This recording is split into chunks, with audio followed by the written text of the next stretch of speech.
We are still in West Africa, and Benin's military is searching for fugitive soldiers behind a foiled coup attempt that left 7 dead. At least a dozen plotters had been arrested, and all hostages, including high-ranking officers, had been released. But the leader of the failed coup reportedly remains on the run. President Patrice Talon and members of the government observed a moment of silence for the victims of Sunday's attempted coup. Government has said there have been casualties on both sides, including government forces and the mutinous soldiers.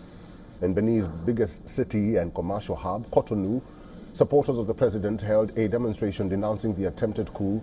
Residents and organizers led chants condemning what they described as imposters and murderers behind Sunday's events.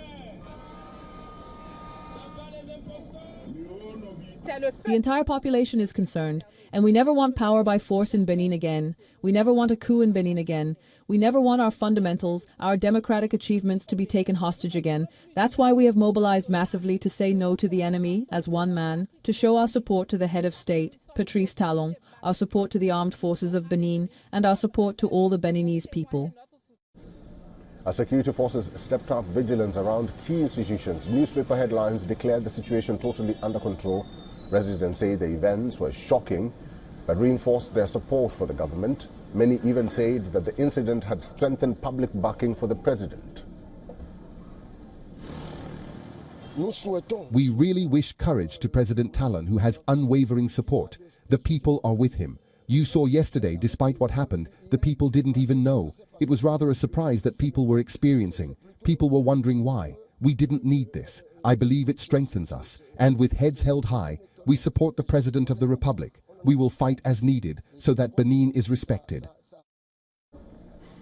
In the early hours of Sunday morning, the soldiers calling themselves the Committee for Refoundation stormed the national TV and announced the removal of President Talon, dissolution of the government, and suspension of all state institutions. But the coup was foiled by Benin's military, supported by Nigerian air and ground forces, which launched a series of attacks against fleeing mutineers. The president has vowed to punish rebels and ensure the safety of hostages believed to be senior military officers.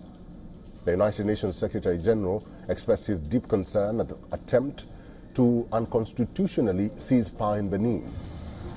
Our representative for West Africa and the Sahel, Leonardo Santos Shimao, is actively engaging with national authorities and state and other stakeholders, as well as regional and international partners, to support efforts to restore peace and stability in Benin. The West African nation has witnessed multiple coups and attempted coups since independence from France in 1960.